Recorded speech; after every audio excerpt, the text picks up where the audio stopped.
حضرت زید تھے، حضرت زید بن علی بن حسین رضی اللہ تعالیٰ عنہ، یہ حضرت امام حسین کے پوتے ہیں۔ امام زید رضی اللہ عنہ بڑے جلیل القدر بزرگ، یہ سب بڑے بڑے لوگ ہیں، امام ہیں، ہمارے بزرگ کے پیشوا ہیں، اور ہمیں معلوم ہے کہ ان ہستیوں کا کیا مقام ہے، ان اہل بیت اطہار کا۔ تو ان سے جب لوگوں نے بیعت کر لی تھی ان کے زمانے میں، تو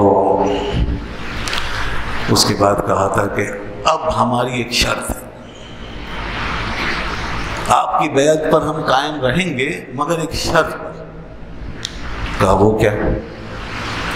کہا ابو بکر و عمر کو چھوڑنا پڑے گا، ابو بکر و عمر کو چھوڑ دیں، ہم آپ کی بیعت پہ قائم رہیں گے اور آپ کی مدد کریں گے، آپ جو ہم سے کہیں گے وہ ہم مان لیں گے۔ اور کہا اللہ کے بندو، تم مجھ سے کہہ رہے ہو میں ابو بکر و عمر کو چھوڑوں؟ میرے جد اعلیٰ علی شیر خدا رضی اللہ عنہ نے ان کو نہیں چھوڑا،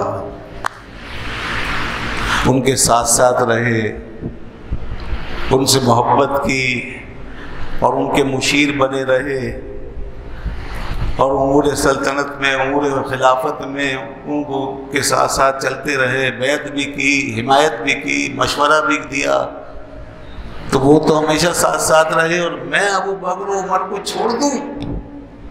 یہ کام علی کا پوتا نہیں کر سکتا، حسین کا پوتا نہیں کر سکتا، آل علی ہے، یہ کام نہیں کر سکتے، علی کی یہ تعلیم نہیں ہے۔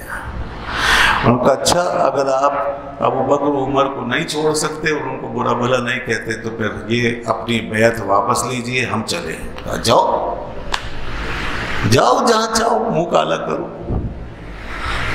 ہمیں تم سے کوئی واسطہ نہیں۔ یہاں سے وہ پھر الگ ہو گئے ایک سے۔